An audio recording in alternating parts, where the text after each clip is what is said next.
Assalamualaikum warahmatullahi wabarakatuh. Jumpa lagi dengan channel Sahabat Pembelajar. Sahabat pembelajar sekalian, kita lanjutkan pelajaran kita tentang kurikulum merdeka dengan judul Mudahnya Memahami Kurikulum Merdeka.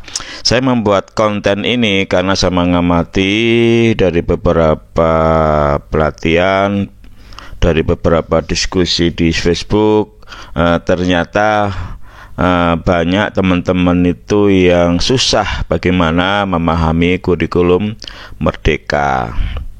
Mengapa susah? Itu barangkali belum tahu kerangka dasarnya atau garis-garis besarnya dari kurikulum merdeka. Nah, untuk itu saya membuat konten ini agar kita dengan mudah memahami kurikulum merdeka. Sebenarnya kurikulum merdeka itu dalam kita memahami cukup satu gambar saja seperti ini ya. Nanti insya Allah setelah sobat pembelajar memperhatikan paparan saya, maka kita akan memahami dengan mudah seperti apa sih kurikulum merdeka itu. Oke, saya mulai ya.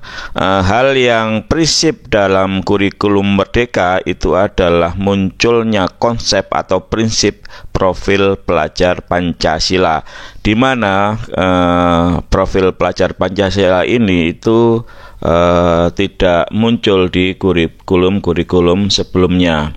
Memang ada dulu yang disebut dengan PPK, penguatan pendidikan karakter di zamannya Pak Muhadjir ya. Sebelumnya juga ada yang namanya penumbuhan budi pekerti di zamannya Pak Anies Baswedan, dan di zaman SBY juga kita kenal yang namanya 18 karakter bangsa.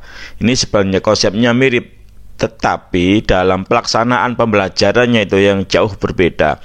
Kalau yang karakter-karakter yang dulu itu hanya dimasukkan ke dalam RPP, setelah itu actionnya itu tidak terlihat nyata. Tetapi di dalam kurikulum merdeka, profil pelajar Pancasila yang di dalamnya sebenarnya adalah karakter dan kompetensi, itu di dalam tataran pembelajaran itu actionnya jelas ya, actionnya jelas. Nanti saya jelaskan bagaimana action pembelajaran untuk menuju profil pelajar Pancasila. Oke, kita fokus kepada profil pelajar Pancasila ya. Kita sudah tahu bahwa mempunyai 6 dimensi, yaitu beriman, bertakwa kepada Tuhan Yang Maha Esa, dan berakhlak mulia. Kemudian dilanjutkan dengan dimensi kedua, berkebinekaan global, bergotong royong, kreatif, mandiri, dan bernalar kritis. Nah, ini untuk memudahkan pemahaman kita, ini sering saya sebut, saya singkat, saya buat akronim makan roti manis, di mana ma ini saya ambil dari beriman, bertakwa kepada Tuhan Yang Maha Esa, dan berakhlak mulia. Kan ini saya ambil dari berkebinekaan global, ro saya ambil dari bergotong royong, ti saya ambil dari kreatif, ma saya ambil dari mandiri, dan nis saya ambil dari bernalar kritis. Sehingga supaya gampang diingat, saya buat akronim makan roti manis. Inilah segala bentuk kegiatan, segala bentuk pembelajaran, muaranya atau tujuannya harus mencapai profil pelajar Pancasila. Nah, untuk menuju ke profil pelajar Pancasila itu dapat didekati melalui 4 pendekatan atau 4 kegiatan atau 4 pembelajaran ya. Yang pertama adalah budaya sekolah yang saya taruh di paling atas. Yang kedua adalah ekstrakurikuler. Yang sebelah kiri saya taruh intrakurikuler. Yang sebelah kanan adalah proyek penguatan profil pelajar Pancasila. Untuk budaya sekolah dan ekstrakurikuler ini konsepnya itu tidak jauh beda, boleh dikatakan sama persis dengan kurikulum 2013. Maka oleh karena itu tidak saya bahas secara detail karena ini tidak begitu urgen, tidak begitu signifikan perubahannya, boleh dikatakan sama. Nah, yang berbeda konsepnya itu adalah intrakurikuler dan proyek penguatan profil pelajar Pancasila. Nah, di mana intrakurikuler dan proyek penguatan profil pelajar Pancasila ini diberikan alokasi yang jelas, alokasi yang sudah terpetakan. Misalkan kalau intrakurikuler itu diberikan alokasi waktu kurang lebih 70 sampai 80%. Nah, sedangkan untuk proyek penguatan profil pelajar Pancasila itu diberikan alokasi 20 sampai 30%. Nah, inilah bedanya dengan kurikulum sebelumnya, di mana untuk penguatan karakter di sini nanti malah karakter dan kompetensi, yaitu profil pelajar Pancasila. Kalau yang dulu kurikulum lama itu tidak diberikan alokasi khusus. Nah, sekarang diberikan alokasi khusus sebanyak 20 sampai 30%. Nah, intrakurikuler ini pembelajaran biasa atau reguler yang ngajar seperti kurikulum 2013. Nah, basisnya itu adalah capaian pembelajaran, ya.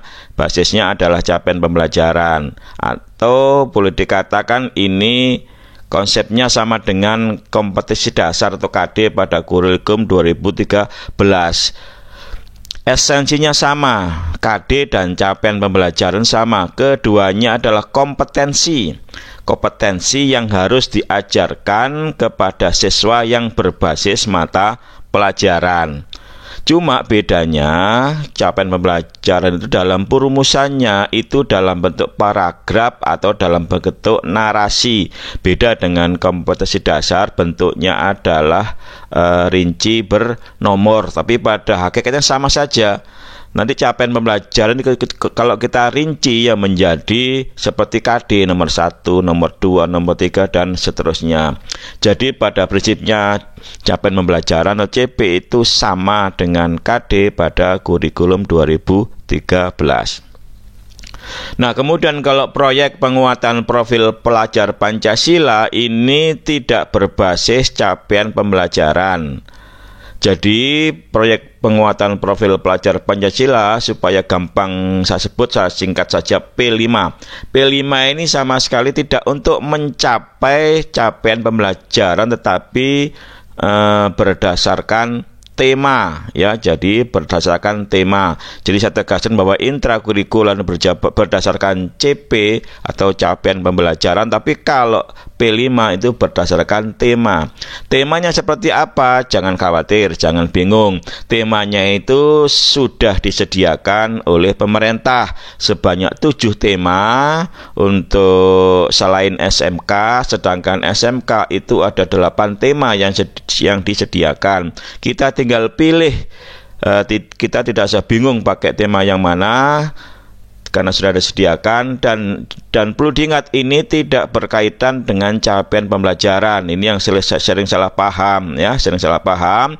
Pak, apa namanya proyek ini? Yang proyek seperti apa, maksudnya apa? Proyek berkaitan dengan fisika, proyek berkaitan dengan kimia atau STEM atau apa, itu tidak sama sekali seperti itu, karena ini tidak berkaitan dengan mata pelajaran, tidak berkaitan dengan CP, berkaitan dengan tema yang disediakan khusus oleh pemerintah, gitu ya. Temanya apa saja? Misalkan ada 7 ya, saya sebutkan. Pertama adalah kewirausahaan, yang kedua adalah kearifan lokal, kemudian ada juga tentang kehidupan berkelanjutan, ada suara demokrasi, ada bangun jiwa dan raga, ada juga berrekayasa dengan teknologi. Inilah tema-tema yang disediakan oleh pemerintah. Jadi saya tegaskan bahwa P5 itu berdasarkan tema, tidak berdasarkan capaian pembelajaran. Nah, kemudian sobat pembelajar sekalian, ya, jangan khawatir nanti bagaimana kita mendapatkan tema. Ini sudah ada panduannya, yaitu panduan proyek penguatan profil pelajar Pancasila, gitu ya. Kemudian untuk untuk intrakurikuler itu juga tidak usah khawatir, ada panduannya, yaitu panduan pembelajaran dan asesmen gitu ya. Nanti bagaimana kalau kita masih kesulitan? Jangan khawatir juga, nanti ada contoh-contohnya dokumen-dokumen yang disediakan oleh Kemendikbudristek. Oke, saya lanjut ya. Nah, profil pelajar Pancasila ini dokumennya itu ditetapkan oleh keputusan Kepala BSKAP nomor 009-HGR-KR-2022 ya. Apa itu BSKAP? Badan Standar Kurikulum Asesmen Pendidikan ya. Kemudian untuk capaian pembelajaran itu ini mengalami perubahan beberapa kali, kalau tidak salah sampai 4 kali. Yang terakhir adalah keputusan Kepala BSKAP nomor 033-HGR-KR-2022 gitu ya. Nah, untuk panduan semuanya ini, panduan intrakurikuler itu ada di buku atau e-book yang disediakan oleh pemerintah, yaitu panduan pembelajaran dan asesmen. Kemudian untuk proyek, ada panduannya adalah panduan proyek penguatan profil pelajar Pancasila. Oke, sekarang apa yang harus dilakukan guru ketika mau mengajar? Seperti biasa dalam kurikulum sebelumnya, guru itu wajib membuat perangkat ajar ya. Kalau dulu ada namanya program tahunan, program semester, analisis materi pelajaran, silabus, apalagi RPP. Nah, sekarang guru hanya dituntut untuk membuat perangkat ajar berupa ATP dan modul ajar ya. Apa itu ATP?